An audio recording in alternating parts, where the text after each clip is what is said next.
Hello students, कैसे हैं आप सब। उम्मीद करता हूं सब खैरियत से होंगे। स्टूडेंट, हम सॉल्व कर रहे थे अपने जामिया मिल्लिया इस्लामिया का बीएड 2000 जो बीएड डिस्टेंस हुआ था मार्च 2026 का एंट्रेंस क्वेश्चन पेपर। और इसमें अभी तक हमने 3 पार्ट ऑलरेडी अपलोड कर दिए हैं। क्वेश्चन क्वेश्चन नंबर 56 से आज का पार्ट स्टार्ट है, यानी कि pedagogy and teaching learning at school. Teaching aptitude भी इसको हम कह सकते हैं। तो टीचिंग एप्टीट्यूड के आज जितने भी क्वेश्चन आज हम सॉल्व करने वाले हैं। तो आइए क्वेश्चन नंबर 56 से स्टार्ट करते हैं। ICT integration is most effective when. ICT का जो इंटीग्रेशन है वो मोस्ट इफेक्टिव कब होगा, इसके बारे में आपसे पूछा गया है। ऑप्शन ए रिप्लेसिंग टीचर, क्या टीचर को हटाकर उसको रिप्लेस करके? नहीं, बिल्कुल नहीं।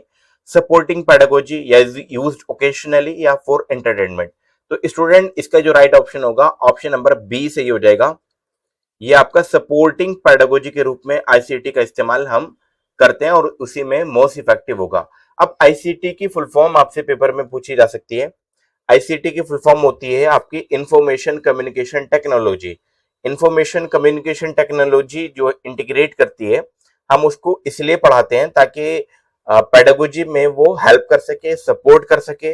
अब आईसीटी की मदद से आप जो अभी ये वीडियो देख रहे हैं वो आईसीटी की मदद से ही है, यानी कि इंफॉर्मेशन कम्युनिकेशन टेक्नोलॉजी। इसकी फुल फॉर्म भी आपसे पूछी जा सकती है।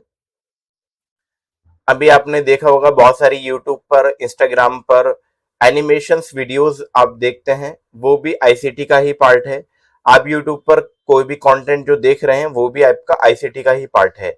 तो ये तब इफेक्टिव होगी, मोस्ट इफेक्टिव, जब उसको हम सपोर्टिंग पेडागोजी के रूप में इस्तेमाल करेंगे। देखो, यूज ओकेशनली का मतलब कभी कभी इस्तेमाल करेंगे ऐसा नहीं है, हमें इसको रेगुलर बेसिस पे इस्तेमाल करना है और सपोर्टिंग पेडागोजी के रूप में। इसीलिए राइट ऑप्शन हो जाएगा option number b. Question number 56 के बाद 57 में चलते हैं। Gagne's proposed multiple intelligence, 9 event of instructions, discovery learning या स्पाइरल करिकुलम। तो 57 का जो राइट ऑप्शन आएगा स्टूडेंट, 57 का राइट ऑप्शन भी ऑप्शन नंबर बी से ही हो जाएगा। इन्होंने बात की थी 9 इवेंट्स ऑफ इंस्ट्रक्शन की। अच्छा, 9 इवेंट्स ऑफ इंस्ट्रक्शन तो दिए थे गैगने ने, लेकिन मल्टीपल इंटेलिजेंस किसने दिया था ये पेपर में पूछा जा सकता है। तो मल्टीपल इंटेलिजेंस को जो देने वाले थे वो थे, इनकी जो थ्योरी दी थी वो हार्वर्ड गार्डनर ने दी थी। याद रखिएगा, पेपर में इंपॉर्टेंट क्वेश्चन है, पेपर में आपसे पूछा जा सकता है। हार्वर्ड गार्डनर ने मल्टीपल इंटेलिजेंस को दिया था। अच्छा, स्पाइरल करिकुलम किसने दिया था? तो स्पाइरल करिकुलम के बारे में भी आपको पता होना चाहिए। ये जुड़ा हुआ है आपका जेरोम ब्रूनर से। जेरोम ब्रूनर से ये जुड़ा हुआ है। 9 इवेंट ऑफ इंस्ट्रक्शन जोड़ा हुआ है आपका गैगनेस प्रपोज से। अब 9 इवेंट्स में कौन कौन से इवेंट थे? पहला था गेन अटेंशन, दूसरा inform learners of objective, third था stimulate recall of prior learning, fourth था प्रेजेंट कंटेंट, फिफ्थ था प्रोवाइड लर्निंग गाइडेंस, सिक्स था इलिसिट परफॉर्मेंस, सेवन था प्रोवाइड फीडबैक, एट था असेस परफॉर्मेंस और 9 था इनहांस रिटेंशन एंड ट्रांसफर। तो ये 9 इवेंट्स दिए थे आपका गैगनेस प्रपोज ने। अच्छा स्टूडेंट, इस क्वेश्चन पेपर का कंप्लीट पीडीएफ सॉल्यूशन जो कि पेड होगा उसका हमने बना दिया है। आप हमसे कांटेक्ट करके, हमारा वीडियो के डिस्क्रिप्शन में हमारा नंबर अवेलेबल है, आप हमसे सीधा कांटेक्ट कर सकते हैं, व्हाट्सएप कर सकते हैं। ओनली व्हाट्सएप करके आप हमसे पीडीएफ ले सकते हैं, पेड होगा वो। क्वेश्चन नंबर 58 में चलते हैं। A child conserving quantities demonstrate Piaget's stages of, यानी कि चाइल्ड है, एक बच्चा है जो कि क्या दे रहा है, वो आपकी कंजर्विंग क्वांटिटी को कंजर्व कर रहा है, ठीक है, और उसको एक डेमोन्स्ट्रेशन दे रहा है। तो ये पियाजे की कौन सी आपकी स्टेज है? प्री ऑपरेशनल स्टेज है, सेंसरी मोटर स्टेज है, कॉन्क्रीट ऑपरेशनल स्टेज है, फॉर्मल ऑपरेशनल स्टेज है आपकी। तो 58 का आपको राइट ऑप्शन जो बनेगा वो ऑप्शन नंबर सी बन जाएगा। ये आपकी कॉन्क्रीट ऑपरेशनल स्टेज है। कॉन्क्रीट ऑपरेशनल स्टेज आपको मालूम होना चाहिए, लगभग सब बुक में थोड़ा थोड़ा डिफरेंस रहता है, लेकिन अप्रोक्सीमेट आप ये कह सकते हैं कि 7 से 11 साल तक ये देखने को आपको मिल सकती है। और इस स्टेज में बच्चा जो है ना, किसी चीज को कंजर्व करना शुरू कर देता है, समझना चालू कर देता है। उदाहरण के लिए अगर आपके पास कोई पानी का एक चौड़े गिलास से आपने पानी के पतले गिलास के अंदर आपने पानी डाला, तो बच्चा समझ जाएगा कि पानी की मात्रा सेम है। एग्जाम्पल के तौर पे मैं समझाऊं आपको दोबारा से। जैसे ये आपका पानी का गिलास है, ये थोड़ा चौड़ा सा है। अब इसमें यहां तक पानी भरा हुआ है, यहां तक ये पानी भरा हुआ है। लेकिन एक और गिलास है, वो थोड़ा आपका पतला है, थोड़ा पतला है और इससे डेफिनेटली लंबा भी होगा। अब इसमें जो पानी आएगा वो थोड़ा सा यहां तक आ गया, तो ये समझ जाएगा कि पानी की क्वांटिटी सेम है, लेकिन यहाँ पर कोई चीज कंजर्व हो रही है। तो यहां से हम समझ जाते हैं कि बच्चा जो है कंजर्व करना सीख गया है, और ये इसी को बोलते हैं कॉन्क्रीट ऑपरेशनल स्टेज। 7 से 11 लगभग उम्र होती है। अच्छा, प्री ऑपरेशनल स्टेज की जो उम्र होती है, प्री ऑपरेशनल, ये होती है 2 से 7 साल। 2 से 7 साल होती है प्री ऑपरेशनल स्टेज। इस स्टेज में बच्चा सिंबॉलिक थिंकिंग अपना, उसके अंदर सिंबॉलिक थिंकिंग आ जाती है। ठीक है। सेंसरी मोटर स्टेज जो ऑप्शन नंबर बी में है, ये होती है 0 से 2, यानी कि जब बच्चे का जन्म होता है उससे 2 साल तक ये सेंसरी मोटर स्टेज रहती है। और इसमें बच्चा जो है ना सेंसिस के जरिए कोई भी चीज को एक्सपीरियंस करता है। और जो डी ऑप्शन है, ये फॉर्मल ऑपरेशनल स्टेज, हर बुक में थोड़ा अलग अलग भी दे रखा है, लेकिन आप ये कह सकते हैं कि 11 के बाद से जो स्टेज स्टार्ट होगी वो फॉर्मल ऑपरेशनल स्टेज होती है। और इसमें बच्चा जो है ना लॉजिकल थिंकिंग अपनी विकसित कर लेता है, हाइपोथेटिकल सोचना चालू कर देता है। तो राइट ऑप्शन हो जाएगा यहाँ पर option number C, concrete operational stage. Question number 59 में चलते हैं।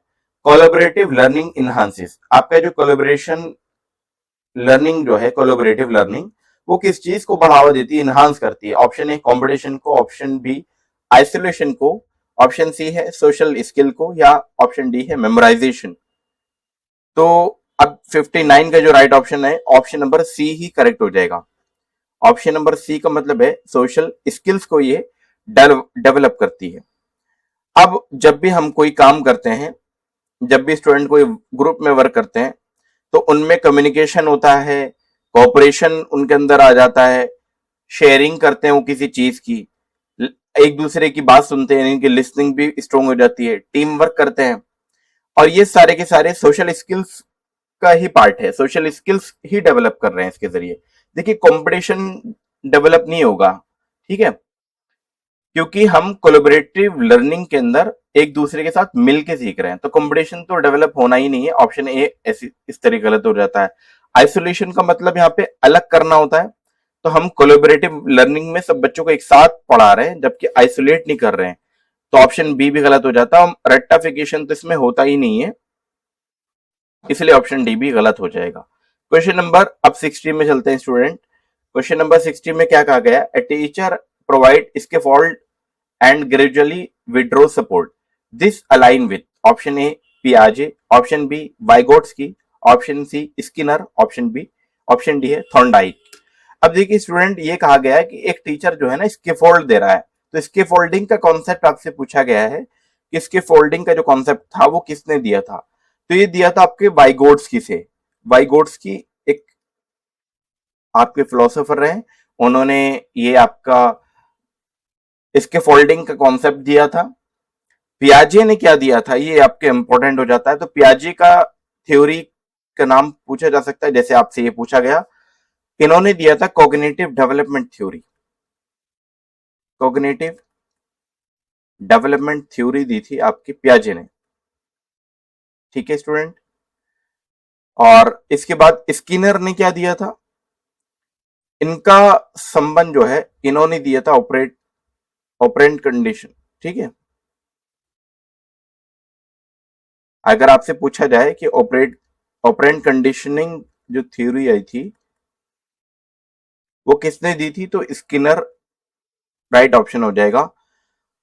और थॉर्नडाइक जो था, थॉर्नडाइक का जो काम था वो trial and error learning theory थी। Trial and error learning,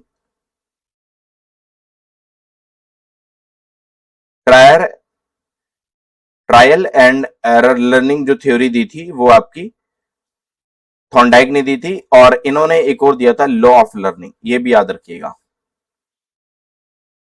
law of learning दिया था।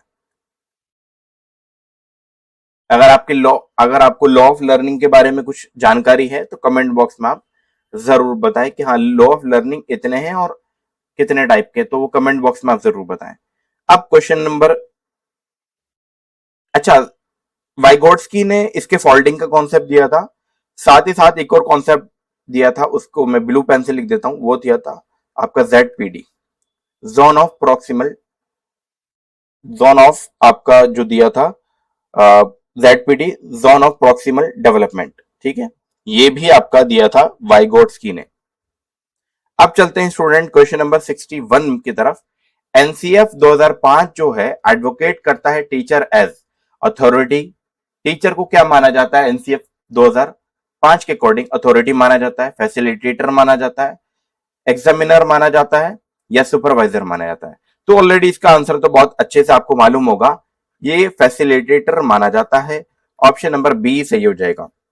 जब कोई भी टीचर का रोल करता है तो वो एक तरीके से फैसिलिटेट कर रहा है, लर्निंग को इन्वायरमेंट से कनेक्ट कर रहा है, ठीक है। और इसमें जब फैसिलिटेटर होगा एक टीचर तो स्टूडेंट ना एक्टिवली पार्टिसिपेट करेंगे आपके टीचर में। अगर आप अथॉरिटी रखेंगे अपनी क्लास में तो ये सिर्फ ऐसा होता है कि आपके पास सिर्फ नॉलेज है और आप उस नॉलेज को बच्चों तक सिर्फ दे रहे हैं, बच्चों का पार्टिसिपेशन अथॉरिटी में नहीं आ पाएगा। देखो, एग्जामिनर का काम किसी चीज को असेस करना है, किसी चीज का मूल्यांकन करना है, तो टीचर का काम सिर्फ असेसमेंट का नहीं है। सुपरवाइजर भी नहीं होगा, क्योंकि हम टीचर केवल स्टूडेंट को सुपरवाइज करने वाला व्यक्ति भी नहीं है। क्यों? क्योंकि उसका रोल लर्नर को गाइड और फैसिलिटेट करना है, ठीक है। जब लर्नर को गाइड करेगा, फैसिलिटेट करेगा, तो इसलिए सुपरवाइजर भी इसका राइट ऑप्शन नहीं होगा। ऑप्शन नंबर बी ही करेक्ट हो जाएगा, फैसिलिटेटर। अच्छा, जाने से पहले अगले क्वेश्चन की तरफ बढ़ने से पहले स्टूडेंट हम आपको एक इंफॉर्मेशन देना चाहते हैं। वो इंफॉर्मेशन ये है कि अगर आप 2027 के लिए, जो कि आपका फरवरी या मार्च में जो एंट्रेंस होने वाला है आपका बीएड डिस्टेंस का, अगर उसके लिए एंट्रेंस प्रिपरेशन करना चाह रहे हैं तो आप हमारे एंट्रेंस प्रिपरेशन बैच से जुड़ सकते हैं। उसके लिए आपको फीस बता दी जाएगी, आप हमसे व्हाट्सएप करके फीस को मालूम कर सकते हैं। और इस क्वेश्चन पेपर का पीडीएफ हमने अपने टेलीग्राम पे अपलोड कर दिया, आप वहां से चेकआउट कर सकते हैं।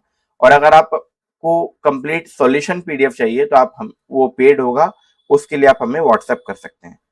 टेलीग्राम का लिंक इस वीडियो के डिस्क्रिप्शन में अवेलेबल है। Question number 62, curriculum alignment ensure coherence between option A marks and age, option B objective teaching assessment के बीच में, option C text books and uniform के बीच में, ऑप्शन डी है फीस एंड ग्रेड के बीच में। क्वेश्चन नंबर 62 का जो राइट ऑप्शन आने वाला है वो ऑप्शन नंबर बी ही सही हो जाएगा यहां पर, यानी कि ऑब्जेक्टिव टीचिंग एंड असेसमेंट।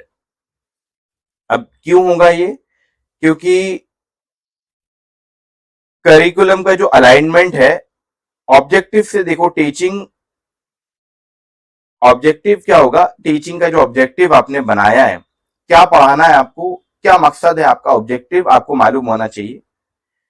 इसी के साथ साथ टीचिंग भी एक तरीके से अलाइनमेंट है उसका।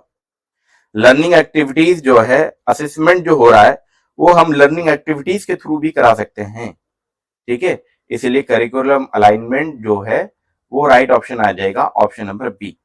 अब चलते हैं question number 63, which is intrinsic motivation. दो टाइप की मोटिवेशन होती है आपकी, एक होती है एक्सट्रिंसिक मोटिवेशन और एक होती है इंट्रिंसिक मोटिवेशन। सिंपल सी बात है, इंट्रिंसिक का मतलब होता है खुद को अंदर से जो मोटिवेशन आना होता है, स्टूडेंट को खुद से जो मोटिवेशन मिलती है वो इंट्रिंसिक मोटिवेशन कहलाएगी।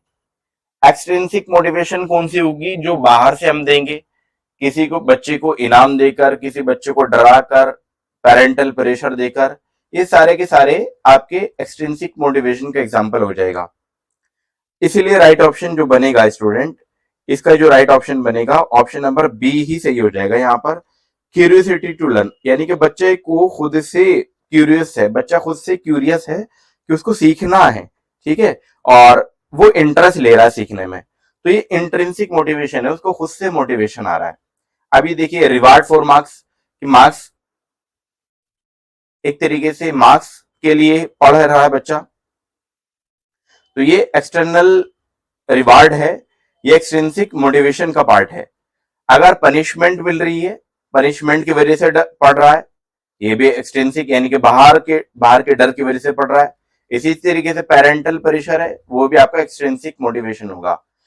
तो बेस्ट और अच्छा जो इंट्रिंसिक मोटिवेशन का तो ऑप्शन आपको समझ आ गया होगा, लेकिन इसमें सबसे बेस्ट होता है कि आप बच्चे को इंट्रिंसिक मोटिवेट करें, मोटिवेशन के लिए जो करना चाहें एक टीचर को करना चाहिए।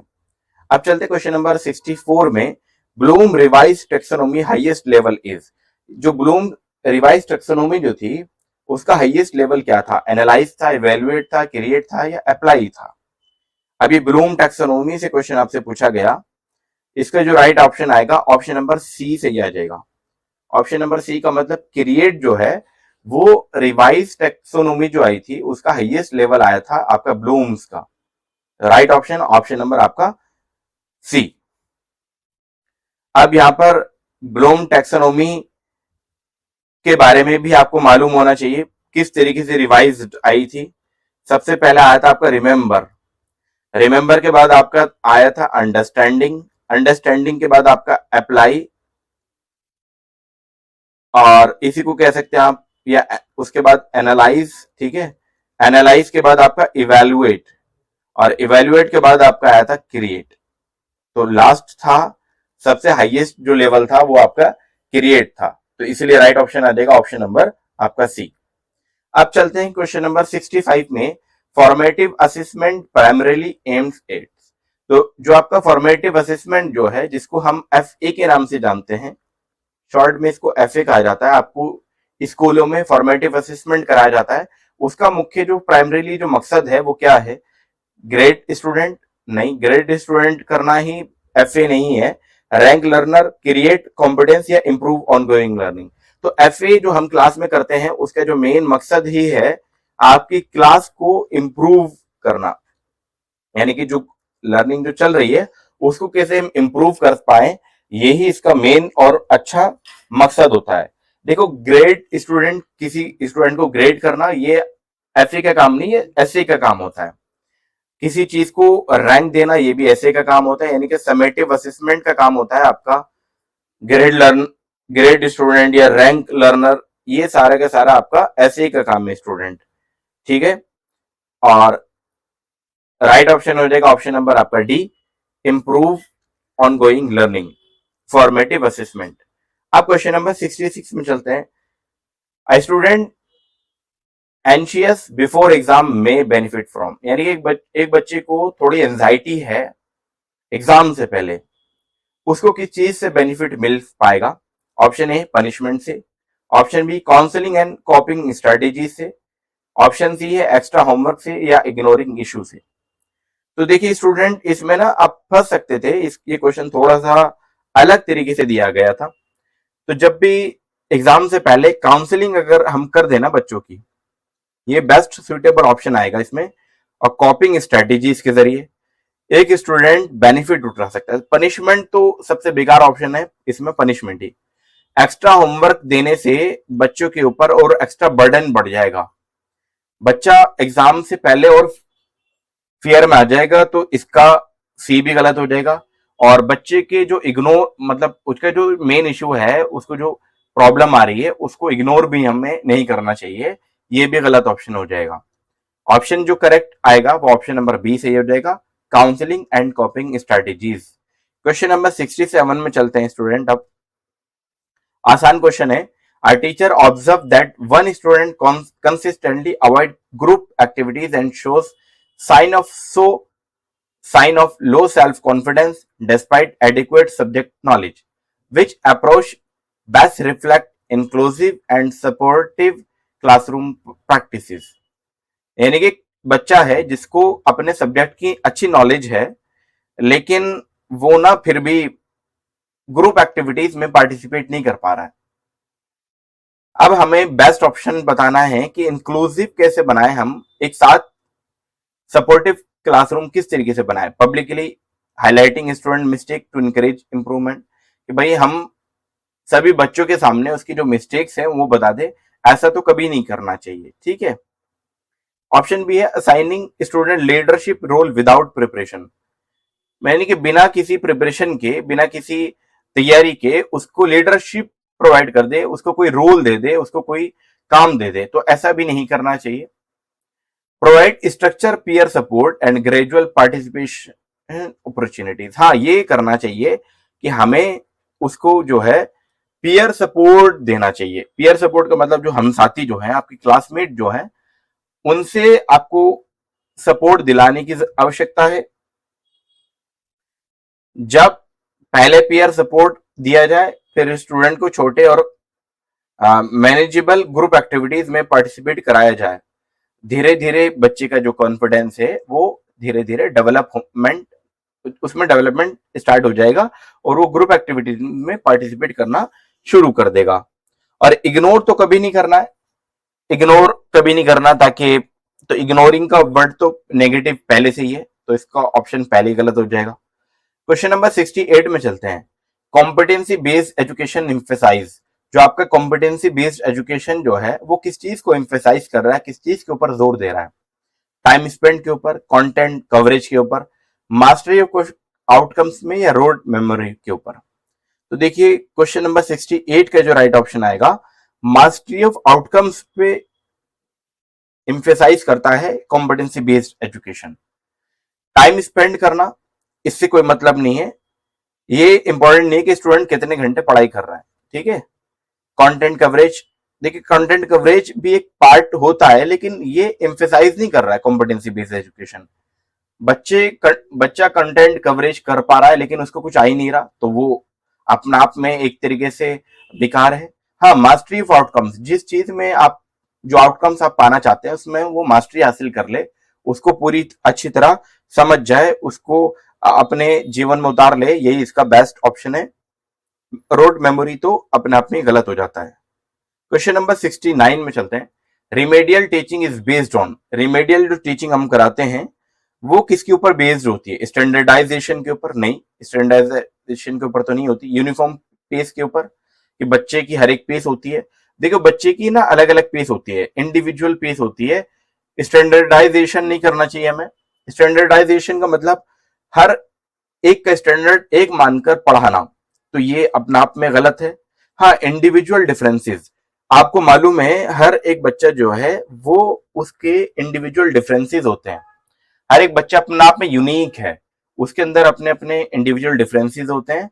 तो ये रिमेडियल टीचिंग जो है वो इंडिविजुअल डिफरेंसेस के ऊपर बेस्ड होती है, कि किसी को कहां पर प्रॉब्लम आ रही है, किसको कहां गैप है, किसको कौन सा कॉन्सेप्ट समझ नहीं आ रहा, ये हर एक बच्चे का अपना अलग अलग हो सकता है। इसीलिए राइट ऑप्शन हो जाएगा ऑप्शन नंबर सी।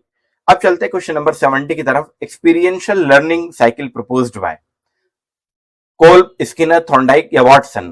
क्वेश्चन नंबर 70 का जो राइट ऑप्शन आएगा वो आएगा option number A he. Experiential learning जो साइकिल दी थी वो कोब ने दी थी, ठीक है। अब यहां पर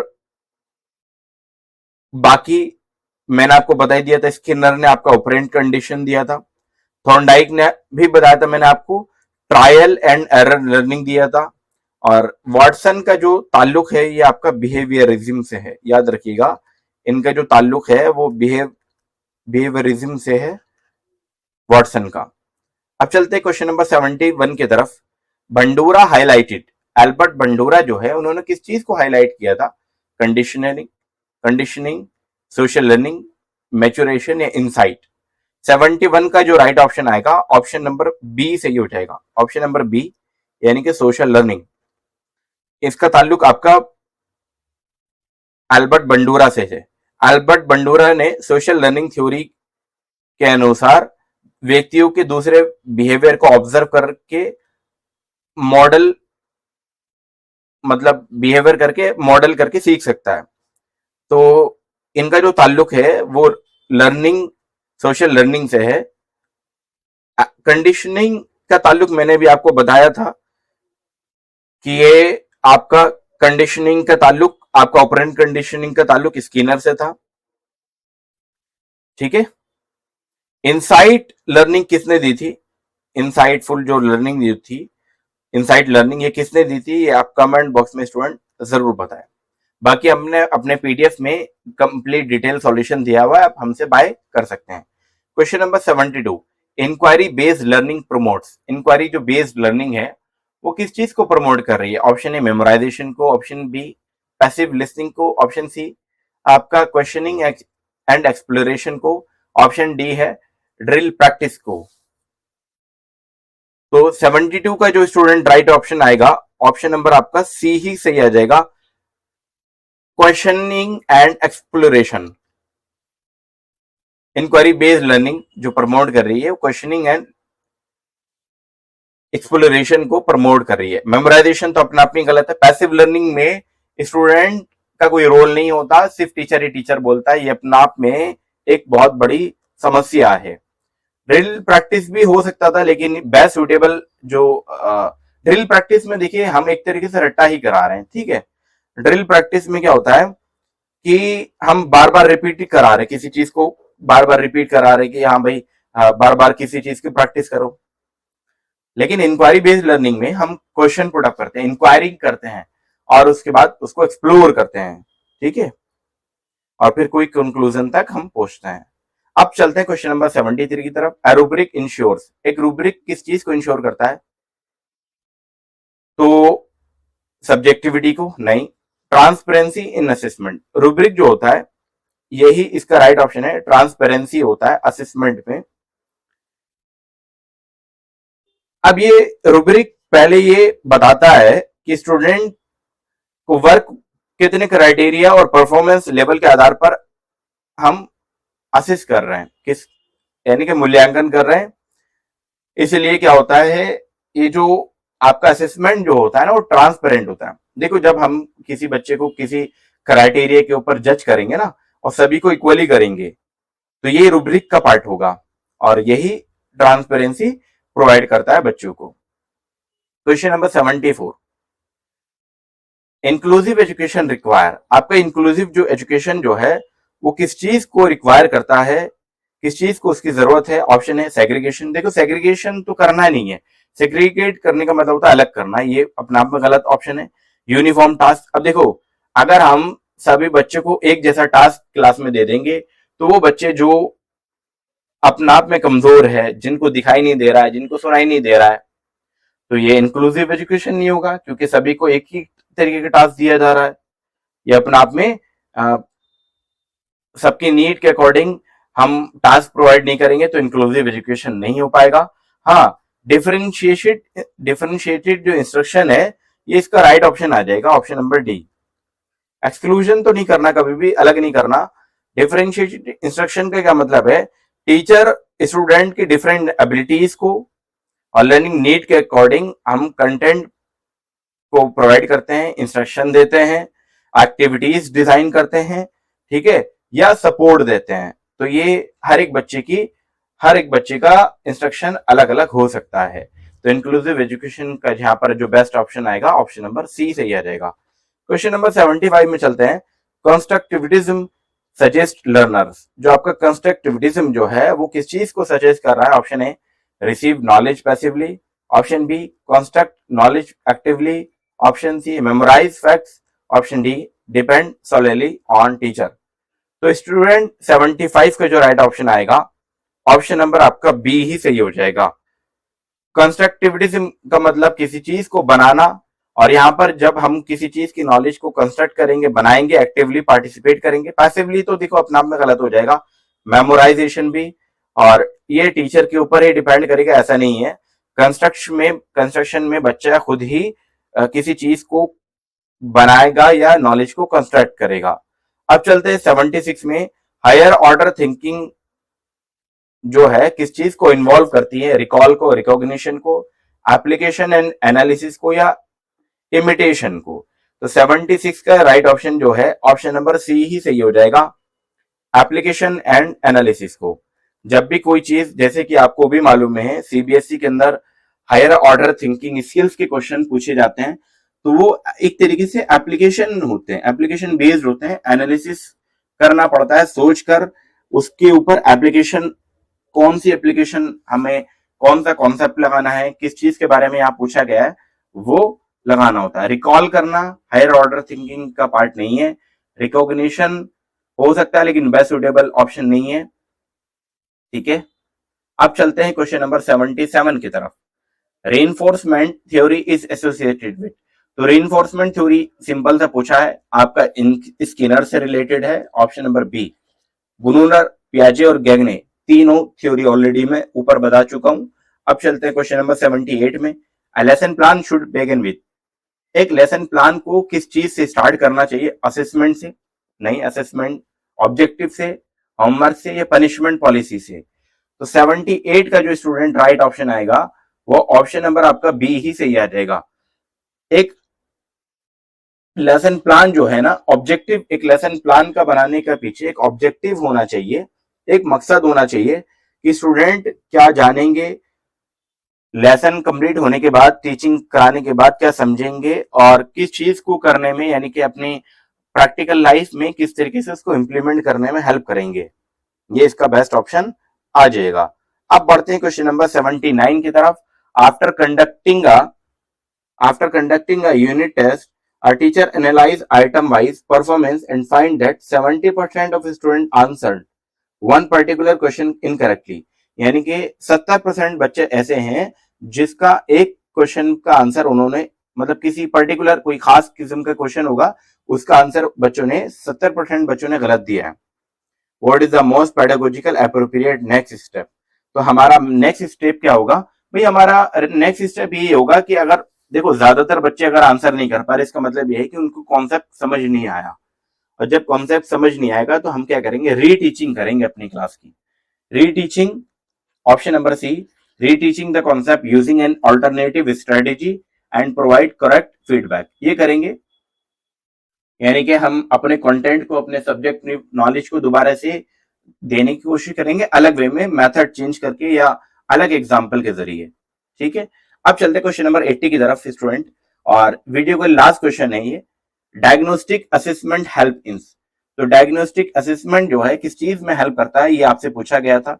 ranking, identify learning gaps, option C है सर्टिफिकेशन, ऑप्शन डी प्रमोशन। तो डायग्नोस्टिक असेसमेंट जो हेल्प करता है वो लर्निंग गैप्स को आइडेंटिफाई करने में हेल्प करता है। ऑप्शन नंबर बी यहां पर सही हो जाएगा। देखो, डायग्नोस्टिक असेसमेंट जो है ये, इसका उद्देश्य रैंकिंग देना नहीं होता कभी भी।